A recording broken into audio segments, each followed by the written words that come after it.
ഗുരുദേവ കഥകൾ വായിച്ച നിങ്ങൾക്ക് ആ കഥകളിലെ ഏതാനും ചില കാര്യങ്ങളെങ്കിലും നേരിട്ട് കണ്ട് മനസ്സിലാക്കാൻ സാധിച്ചിരുന്നെങ്കിൽ എന്ന ആഗ്രഹം തോന്നിയിട്ടുണ്ടാവാം. ശ്രീനാരായണ ഗുരുദേവന്റെ ജീവചരിത്രം ജനനം മുതൽ മഹാസമാധി വരെ 5 പുസ്തകങ്ങൾ വായിച്ചു. അതിൽ നിന്നും തിരഞ്ഞെടുത്ത ചില ഭാഗങ്ങൾ 33 ചിത്രങ്ങളായി ചോറ്റാനിക്കരയിലെ സുധർമ്മ ഗിരിജൻ വരച്ചു കാണിച്ചിരിക്കുന്നു.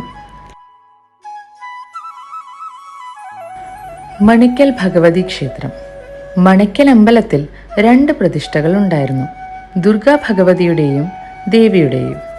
ദുർഗയുടെ വിഗ്രഹത്തിന് ഒരാൾ ഉയരം വരും. ശില്പകലാ വിശേഷത്തോടു കൂടിയ കാളി വിഗ്രഹം ഇന്നും കാണാൻ കഴിയുന്നു. അത് ക്ഷേത്രത്തിൽ വടക്ക് വശമുള്ള മുറിയിൽ സൂക്ഷിച്ചിരിക്കുന്നു. ദേവിയുടെ ശ്രീകോവിലിളക്കി മറ്റൊരു സ്ഥലത്തും 4 അമ്പലം വേറൊരിടത്തും വെച്ചിട്ടുണ്ട്. ശ്രീകോവിലിൽ ഗുരുദേവന്റെ ഒരു പൂർണ്ണകായ ചിത്രം വച്ചിരിക്കുന്നു. ദേവി വിഗ്രഹം കാണാനില്ല.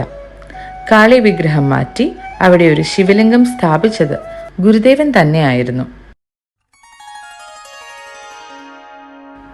ഗുരുദേവൻ അവധൂത വൃത്തി സ്വീകരിച്ച നിലയിലാണ് ഉപരിവിദ്യാഭ്യാസത്തിന് തയ്യാറായത്. ശാസ്ത്ര വിഷയത്തിൽ കൂടുതൽ അറിവ് സമ്പാദിക്കണമെന്നുള്ളതായിരുന്നു പ്രധാന ലക്ഷ്യം.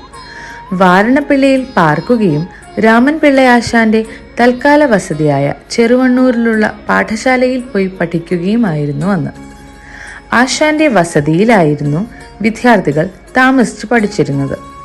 ആ കൂട്ടത്തിൽ വിദ്യാർത്ഥികളോടൊപ്പം വിദേശത്തുള്ളവരും ഉണ്ടായിരുന്നു. അക്കാലം പുരുഷന്മാർ എല്ലാവരും മുടി വളർത്തുക പതിവായിരുന്നു. പ്രസിദ്ധ സരസകവി ശ്രീ മൂലൂർ പത്മനാഭ പണിക്കർ മുടി വളർത്തി കുടുമ കെട്ടിയിരുന്നുവെന്ന് അദ്ദേഹത്തെ കണ്ടിട്ടുള്ള എല്ലാവർക്കും അറിയാം. എന്നാൽ ഈ അവധൂതന്റെ കുടുമയ്ക്ക് സാരമായ ഒരു വ്യത്യാസമുണ്ടായിരുന്നു. അതിന് എണ്ണയുടെ സമ്പർക്കമേ വിലക്കപ്പെട്ടിരുന്നു. വാരണപ്പള്ളിയിൽ വരുമ്പോൾ അത് ഒരു തരം ജട പോലെ ആയിരുന്നു. 4 മണിക്കൂറുള്ള നാമജപവും തുടർന്നുള്ള കുളിയും ഭസ്മക്കുറിയും ജപവും സകലിൽ നിന്നും ഒഴിഞ്ഞുള്ള ജീവിതവുമായിരുന്നു അന്നത്തെ ദിവ്യദിനചര്യ. സതീർത്ഥ്യരിൽ നിന്നും മറ്റും അവിടുന്ന് അനുഭവിച്ചിട്ടുള്ള ക്ലേശങ്ങളെ, അവഗണനകളെ, യാതനകളെ എല്ലാം ചില ചരിത്രകാരന്മാർ രേഖപ്പെടുത്തിയിട്ടുണ്ട്.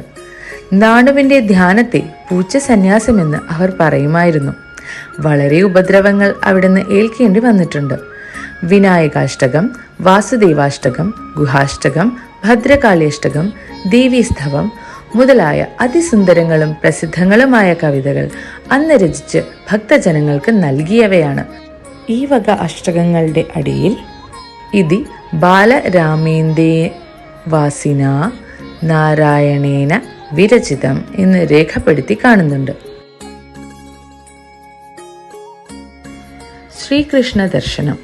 വാരണപ്പിള്ളിയിൽ താമസിച്ചിരുന്ന കാലത്ത് ഒരു ദിവസം അകാരണമായി സ്വാമി ആരെയോ പിന്തുടരുന്നത് പോലെ ഓടിക്കൊണ്ടിരുന്നുവെന്നും പാടത്ത് ഒരു തോട്ടിൻകരയിൽ ചെന്ന് പെട്ടെന്ന് നിന്നുവെന്നും എന്താണ് സംഗതി എന്ന് ചോദിച്ചപ്പോൾ ബാലകൃഷ്ണൻ ഓടി വന്നു, ഇതാ ഈ തോട്ടിൽ ചാടിയിരിക്കുന്നു എന്നും പറഞ്ഞു.